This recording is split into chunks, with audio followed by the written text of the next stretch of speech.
Surgimiento de la bioética. A raíz de los grandes avances tecnológicos en el área de la ciencia de la salud, en los años 70 surgió una nueva disciplina en la que convergieron tres ciencias principalmente: la filosofía, la medicina y el derecho. A esta disciplina se le llamó bioética. Se le atribuye al bioquímico estadounidense Van Rensselaer Potter la paternidad del término bioética, ya que lo utilizó por primera vez en su artículo Bioética, la ciencia de la supervivencia, publicado en 1970, y luego confirmó el libro Bioética, Fuente hacia el futuro, publicado en 1971. Potter acuñó la palabra uniendo los vocablos griegos bios, que significa vida, y ethos, que significa comportamiento o costumbre. Etimológicamente se trata de la ética de la vida. La bioética en sus inicios surge como intento de establecer el puente entre el saber científico y el saber humanístico moral. Este puente se establece entonces como el único camino de solución posible ante el proceso científico y tecnológico indiscriminado que pone en peligro la humanidad y su propia supervivencia. En este contexto, la ética no solo debe referirse al ser humano, sino que se debe extraer a la vida general. La aplicación de cualquier conocimiento científico puede tener consecuencias irremediables para la humanidad al concentrarse la biotecnología en poder de unos pocos. Y es así que en 1978 se define por primera vez el término bioética como el estudio sistemático de la conducta humana en el campo de la ciencia, de la vida y la salud, analizada a la luz de los valores y principios morales. Para el año 1988 nace una nueva etapa de bioética llamada por Potter como la bioética global.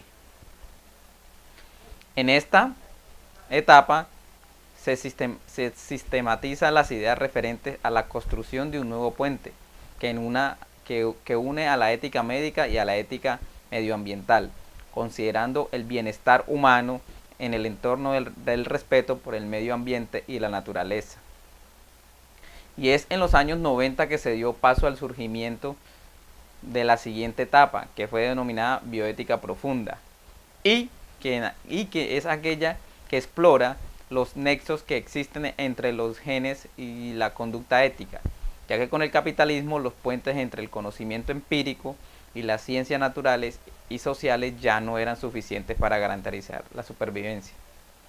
La bioética se divide en dos ramas: bioética general, que es la que ocupa los fundamentos éticos de los valores y principios que deben regir al juicio ético y las fuentes documentales bioéticas. Bioética especiales, que es aquella que se ocupa de los dilemas científicos, tanto como campos de la ciencia de la salud como el campo jurídico y social.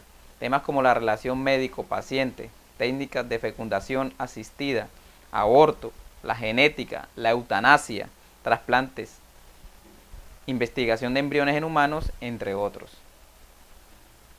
Para los bioeticistas, Ramón Lucas y la biotécnica tiene las siguientes características: es humana y es racional. Humana porque concierne directamente a la vida y a la salud de las personas e indirectamente a su entorno. Es racional porque se rige por los valores morales basados en la dignidad humana. Es universal porque es válida para toda la humanidad sin distinción de raza o credo. Es interdisciplinar porque en ella convergen disciplinas como la ciencia de la salud, el derecho, la filosofía, la ecología, entre otros. Aún a lo anterior se puede decir que la bioética es una nueva disciplina que comprende los siguientes aspectos. Primero, los problemas éticos de los profesionales de la salud. Segundo, los problemas éticos que surgen en el campo de la investigación sobre el ser humano, terapéutica y comportamentales. Los problemas sociales derivados de la política sanitaria, laborales y de control demográfico. Los problemas del medio ambiente y equilibrio del ecosistema. Los fundamentos filosóficos de la bioética son tres, que son los principales fundamentales que rigen la bioética. Primero que todo, el principio de beneficencia, que consiste en promover el bien del paciente y evitar un mal. Primum non nocere, ante todo, no dañar. Principio de autonomía, se refiere al respeto de los derechos fundamentales del hombre al respecto a las personas humanas, no hacer a los demás lo que no quieras que te hagan a ti. Principio de justicia. Dar a cada quien lo que corresponde. Se trata de la distribución equitativa de los recursos para prestar los servicios de salud. Para la investigación. El respeto a la vida y a la proporcionalidad de las actuaciones. En estos principios de la bioética, definitivamente son los que fundamentan el orden jurídico de los estados de derecho. Se equiparan los principios establecidos por Ulpiano, por San Agustín y Kant y por Santo Tomás de Aquino. Asimismo existen 4 corrientes filosóficas que influyen en la ética.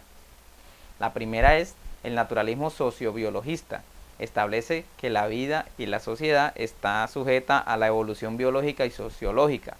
Propone una ética basada en el evolucionismo, y en esta corriente se cree suficientemente describir y observar empíricamente los comportamientos de un grupo social para extraer de ahí normas de conducta para la colectividad. Así es igual, así debe ser. Por ejemplo, si en la actualidad se está dando el matrimonio de homosexuales, quiere decir que así es. La segunda es la liberal radical subjetivista. Los juicios solo pueden ser medidos con los hechos y es posible pasar de los hechos a los valores y normas éticas. Es subjetivista porque los hechos son originados únicamente por el sujeto. En este modelo no existe una verdad o un bien universal. La libertad a la autodeterminación del individuo son fundamentos de sus elecciones morales. Por ejemplo, en el tema del aborto, los liberales radicales afirman que la mujer es dueña de su cuerpo y puede decidir sobre él. La posición radical que ha sido sostenida en temas como el aborto, los anticonceptivos y el testamento de vida consideran la libertad es el primer valor de la persona. La tercera es la pragmática utilitarista. Propone la utilidad social como valor supremo en la jerarquía de valores. Prevalecen los intereses de la mayoría sobre los individuos. Las elecciones morales se harán en base a la obtención del mayor bienestar para el mayor número de posibles individuos. En este modelo de pensamiento se toman en cuenta los parámetros costo-beneficio como referencia en la toma de decisiones éticas. Un ejemplo de utilitarismo sería el caso de la aplicación de las vacunas contra el virus del papiloma humano.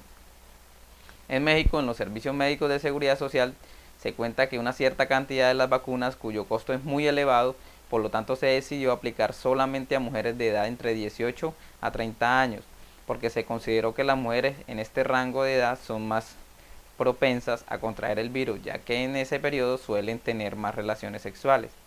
Cuarto, la personalista.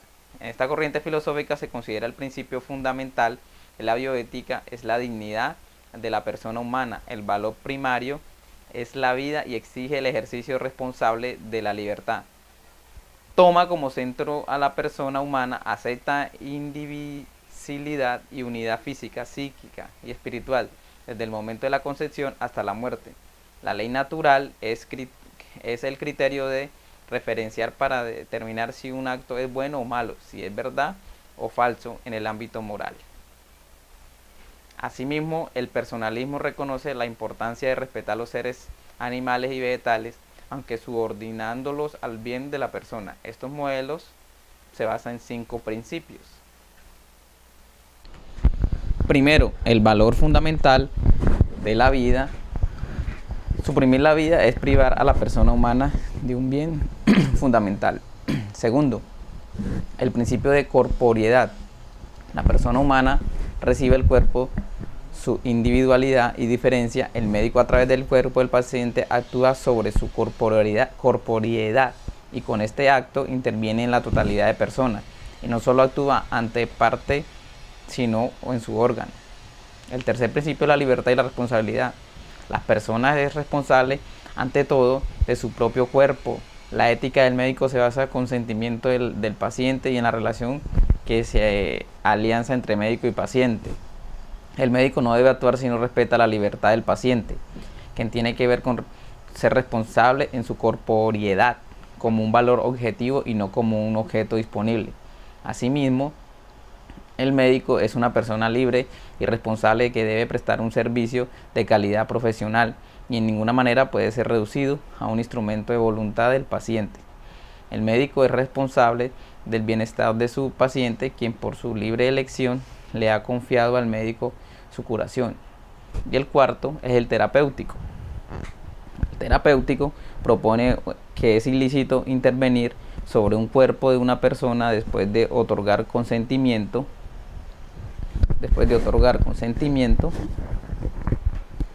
siempre y cuando exista una justificación terapéutica, es decir, la intervención de la parte benéfica del todo.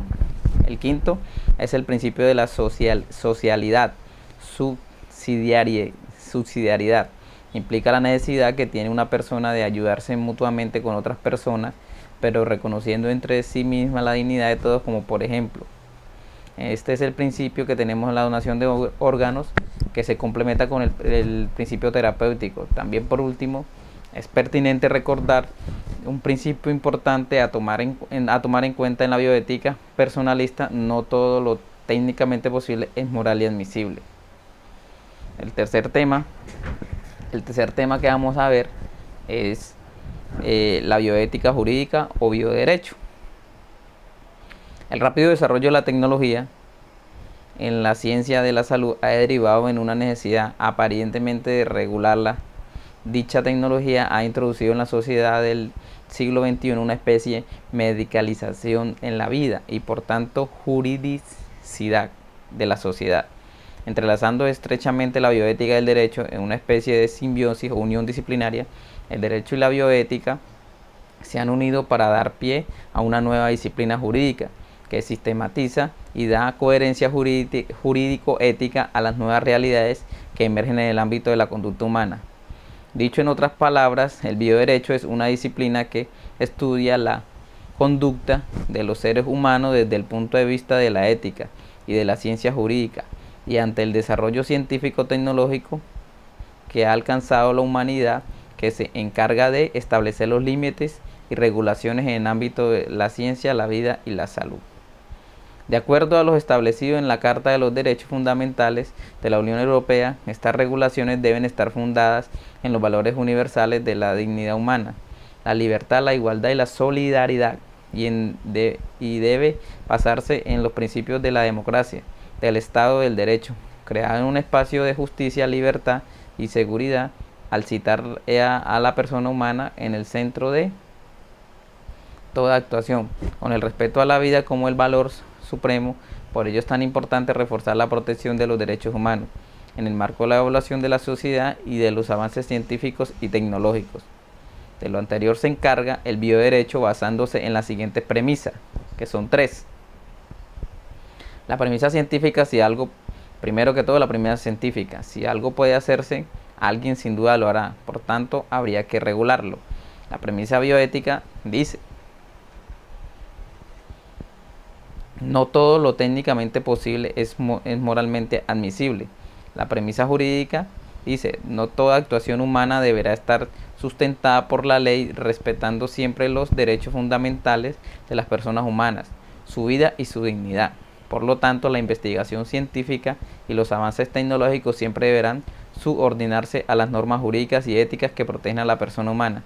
Dicho de otro modo, el límite de nuestros actos, además de la responsabilidad, será el respeto a la vida y a la dignidad humana.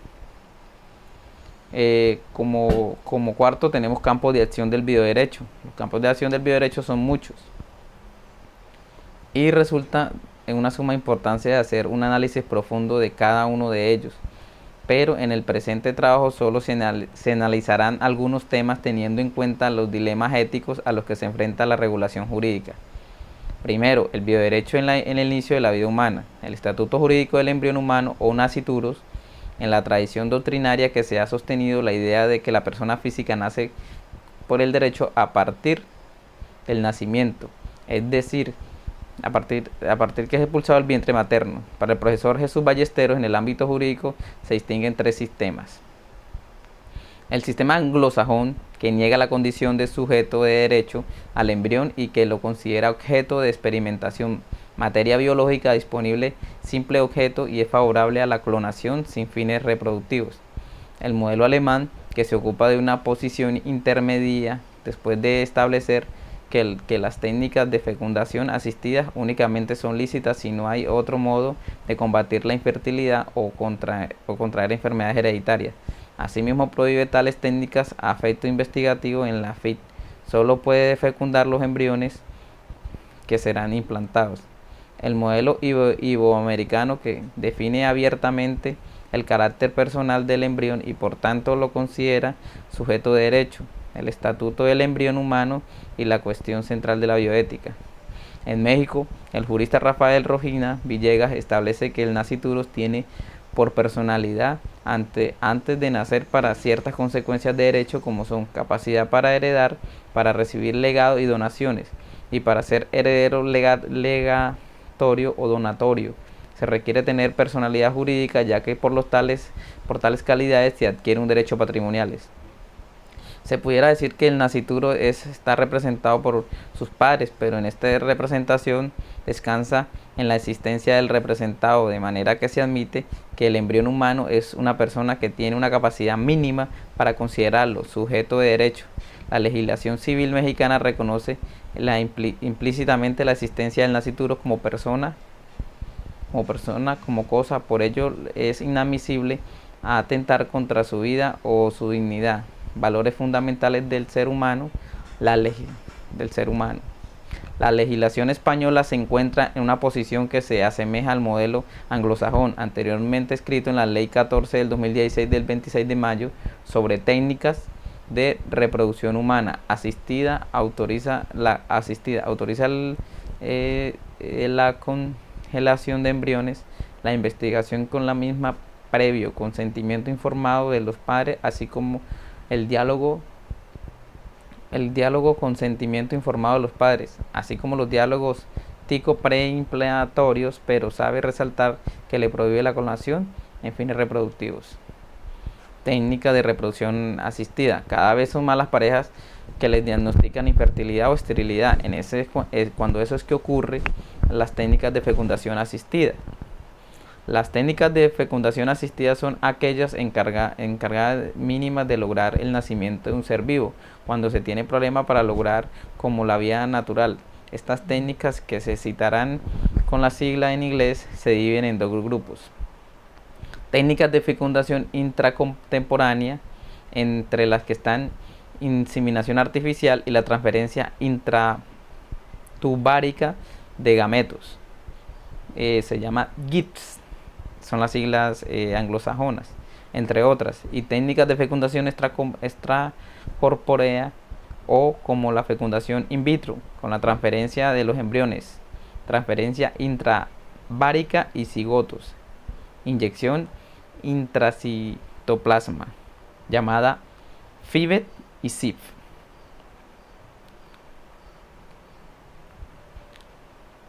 Dentro de este tema surgen otros problemas éticos, como son los embriones sobrantes, su crioconservación tiene unos riesgos físicos y psicológicos que conlleva a esta técnica, la baja probabilidad de éxito y a su alto costo económico. La rápida difusión de la técnica de la reproducción asistida y en especialmente la fertilización in vitro en los últimos 15 años ha llevado a diversos países a regularlo como finalidad para uso de este campo. Los países europeos que ya tienen legislado esta materia son Alemania, Austria, Dinamarca, España, Francia, Hungría, Noruega, Países Bajos como Reino Unido, República Checa y Suecia. Fuera de Europa, estos países que tienen legislación o por lo menos tienen alguna disposición al respecto de las leyes, como que son Arabia Saudita, Australia, Brasil, Egipto, México, Singapur, Sudáfrica, Taiwán y Turquía. Son distintas las razones que han concedido con los contenidos de cada una regulación jurídica, y no existe un origen, no existe una orientación inívoca a los referentes a las opciones de la política legislativa en un panorama ético que concediéndose una mayor o menor extensión. en la ampliación de las técnicas de fecundación asistida. Es así que tienen leyes restrictivas como las austriacas, que solo permite fertilización in vitro homóloga a los cónyuges o a los que convienen de manera estable, duradera varios años, o los que convivan durante varios años, y que prohíbe la inseminación artificial de la mujer sola o de lesbiana, la donación de óvulos, la maternidad sustituta, investigación con embriones de la fecundación y demás óvulos. Los que ya van a ser transferidos por otro lado, se tienen legislaciones permitidas como la francesa o la española, que permite la donación de óvulos, la aceptación de las técnicas de fecundación artificial, tanto homólogas como heterólogas, la selección de sexo por medio de estas técnicas, y crioobservaciones de embriones sobrantes, la donación de embrión a otras parejas o a la experimentación, la maternidad subrogada y la ampliación de las técnicas de fecundación asistidas como a parejas como mujeres solas. Cabe resaltar que con la ley 35 del 88 del 22 de noviembre sobre técnicas de reproducción asistida, con la ley 42 del 88, 22 de diciembre, de donación o utilización de embriones, fetos humanos y de células, se convirtió en uno de los países pioneros en la regulación completamente de las nuevas técnicas de reproducción humana. En esa época asistía aproximadamente 700.000 parejas infértiles, las cuales el 40% podría haber este beneficio del FIBET y el 20% de la inseminación artificial. Para entonces ya existían 13 bancos de gametos y 14 centros de los que se realizaban estas técnicas. Posteriormente, con la ley 45 del 2003, se modificó la ley 35 del 88 para dar respuesta parcial a algunos aspectos como era el destino de los embriones supernumerarios. Finalmente, la ley 2006 del 26 de mayo sobre técnica reproducción humana asistida introdujeron importantes novedades, las cuales podrían ser objeto de estudio. En cambio, la actual legislación mexicana no establece ninguna regulación específica al respecto. Únicamente la Ley General de la Salud se regula algunos aspectos de la misma que pudieran ser considerados como pequeños. Y vamos con otro tema, que es la adopción de embriones humanos. Uno de los problemas éticos más importantes que surge en la técnica de fecundación asistida especialmente es el FIBET. FIBET, fertilización in vitro con transferencia con embriones. En estos embriones sobrantes, considerados como seres humanos en potencia, se convierten en adultos, y la opción de darlos en adopción a otras parejas que son infértiles, con el fin de darles oportunidad de nacer en el seno familiar, un lugar de morir en lugar de morir en la destrucción, de donarlos y investigarlos. Es una opción lícita. El acto de adoptar en cualquiera de sus modalidades es un acto noble y consistente, mucho más consistente de la misma procreación. Su evolución ha sido importante, ya que en estos orígenes se trata de una figura con los que adoptantes buscan su propio beneficio. Actualmente la adopción persigue fundamentalmente el bienestar del adoptado. La adopción de embriones se define como un procedimiento mediante el cual un embrión fruto del óvulo de una mujer y el espermatozoide de un hombre es gestado en el útero de otra mujer, con el fin de ser criado por ella y su cónyuge. Al igual de una adopción tradicional, la pareja que cría al niño no tendrá ninguna conexión genética con el pero. A diferencia de estos tipos de adopción, la pareja no tendría que pasar por el difícil proceso legal para ser declarado padres legales de la criatura. En este caso, la pareja adoptaría biológicamente el bebé durante la temprana etapa del embrión y no haya nacido. La adopción de embriones se presenta como una opción a aquellas personas que no han tenido ni óvulos de espermatozoides para contribuir en el proceso que requiere pasar por una experiencia del embarazo. Significa también una opción de aquellas parejas de uno de los dos. Es infértil, pero quiere tener una relación genética igualitaria, es decir, la relación no genética con el niño. De esta forma se tiene posibilidad de adoptar embriones humanos como una opción para evitar su destrucción en los siguientes casos. Primero, cuando los padres biológicos de los embriones ya no quieran a otro hijo. 2. Cuando esos embriones sean huérfanos, es decir, que sus padres hayan fallecido o no aparezcan. En cualquiera de los dos casos se debe establecer un proceso judicial sencillo y rápido que evite complejidad de unos procesos de la adopción convencional. En México esta posibilidad aún no se encuentra regulada, pero en otros países con España sí lo están. La maternidad subrogada también se llama subrogación de útero. Es una posibilidad más en las técnicas de fertilización asistida para tener hijos y consiste en la práctica mediante el cual una mujer gesta un niño por otra, usualmente mediante una retribución económica.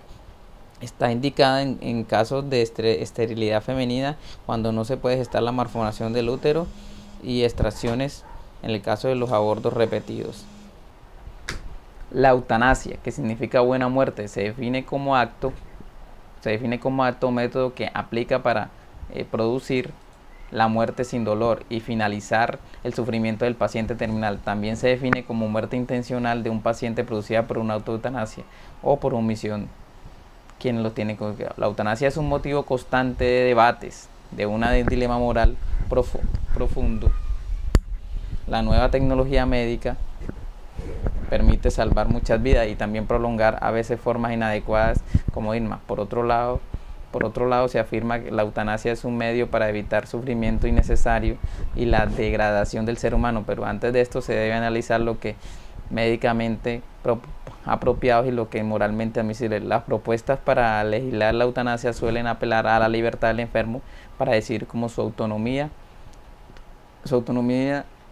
sobre la muerte, una especie de derecho a morir, pero hasta el punto real de la libertad del enfermo no se puede considerar muerte como el derecho. La muerte es la consecuencia natural de la vida. Tampoco se puede pensar en el ejercicio de las libertades individuales sin tener en cuenta consecuencias para los demás o para la naturaleza. Aquel que reclama el derecho a morir habrá medida en los efectos que su demanda surgirá teniendo en cuanto él ya no esté. Sin duda, la eutanasia es un tema de mucha reflexión. Ortanasia o privilegio terapéutico. El término ortanasia proviene de los vocablos griegos ortos, que significa recto, y thanos, que significa muerte, la cual traduce muerte digna, ya que se refiere a la actuación correcta por parte de quienes atienden al paciente en la fase terminal.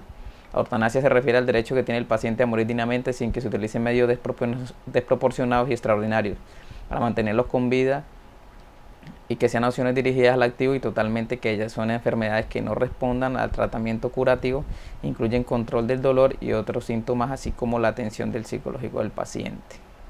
Algo a lo que se diferencia la eutanasia es que la ortanasia se pretende adelanto de la muerte del paciente terminal, sin brindándole medidas paliativas para hacer más llevado el proceso. La distanasia y ensañamiento terapéutico. A diferencia de la eutanasia, la distanasia consiste en retrasar la muerte de un paciente, en ello que sea proporcionado y no causado el paciente de sufrimiento añadido a lo que ya padece y que no logrará evitar su muerte.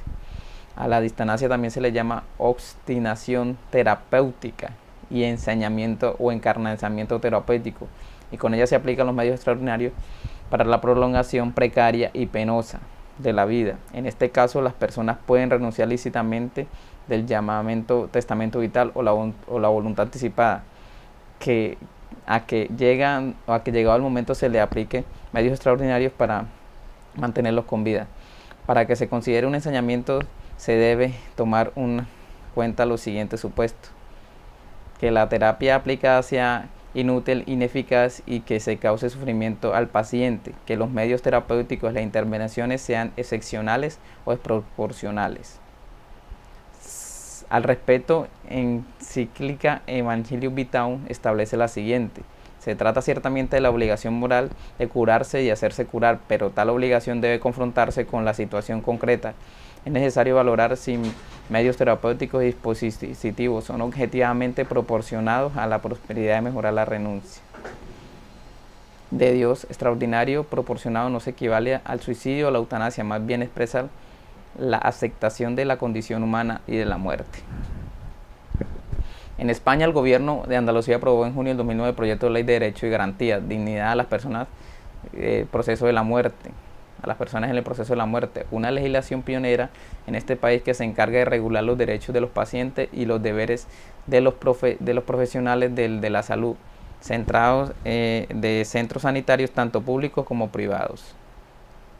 Por otra parte, la Organización Médica Colegial, la OMC, que reúne los colegios médicos en toda España, ya establecía un código de ética de ontología médica, artículo 27, El médico tiene el deber de intentar la curación, mejoría del paciente cuando sea posible y cuando sea de aplicar las medidas necesarias para lograr el bienestar de los enfermos, aun cuando ello pudiera derivar un acortamiento de la vida, por lo que debe informar al paciente, su familia directo. De igual forma, el médico no emprenderá acciones terapéuticas o diagnósticas sin esperar inútil o obstinada. En cuanto el estado del enfermo no le permitirá tomar decisiones, seguirá las indicaciones realizadas por el propio paciente como anterioridad o por la opinión o por la familia o familiares responsables. Consideraciones finales. Además de los temas anteriormente mencionados, también atañen al campo de bioderecho tópicos como la investigación de embriones humanos, la clonación, el aborto, el trasplante de órganos, el genoma humano, el uso de anticonceptivos, el sentido del dolor, el sufrimiento y la homosexualidad, el transexualismo, el SIDA, las acciones de la ecología, entre muchos más. Los problemas bioéticos implican una amplia gama de conocimientos técnicos y de disciplinarios de diversas difícilmente pueden ser abarcadas por una sola ciencia. El avance de las técnicas en el área de la salud deben acompañar necesariamente por un consentido estudio jurídico y al cual tales técnicas tendrán importancia, consecuencia del ámbito del derecho civil y de todos los países. La llamada que se hace a la conciencia individual de los profesionales de la salud y a todos los profesionales implicados en esta rama no resulta suficientemente para asegurar el respeto de los derechos humanos. De ahí la importancia de las funciones de vigilancia en estos temas, pues podría haberse privado de sus privilegios de la causa del acelerado avance de la tecnología biomédica y los presuntos procesos mejora que se derivan de ella. La disposición de la vida de los seres humanos podrían legitimarse, lo cual resultaría en un grave atentado en contra de la dignidad y los derechos fundamentales de la persona humana. Toda ley civil debe tener como misión garantizar el bien común de las personas por medio del reconocimiento y defensa de sus derechos fundamentales y de la promoción de la moral pública.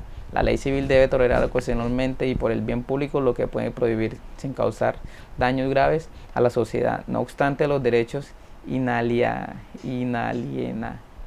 de la persona deben ser reconocidos y respetados por la sociedad civil y por la autoridad. Estos derechos humanos no pueden estar subordinados a los individuos ni tampoco por una concesión de la sociedad o del Estado.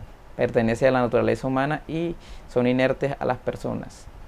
Todo avance científico debe tener como límite de dignidad del hombre como ser humano y lograr estableciendo límites por medio del bioderecho, y de ahí la importancia.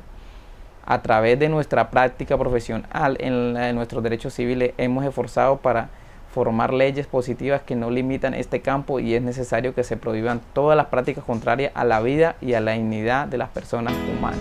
Muchas gracias.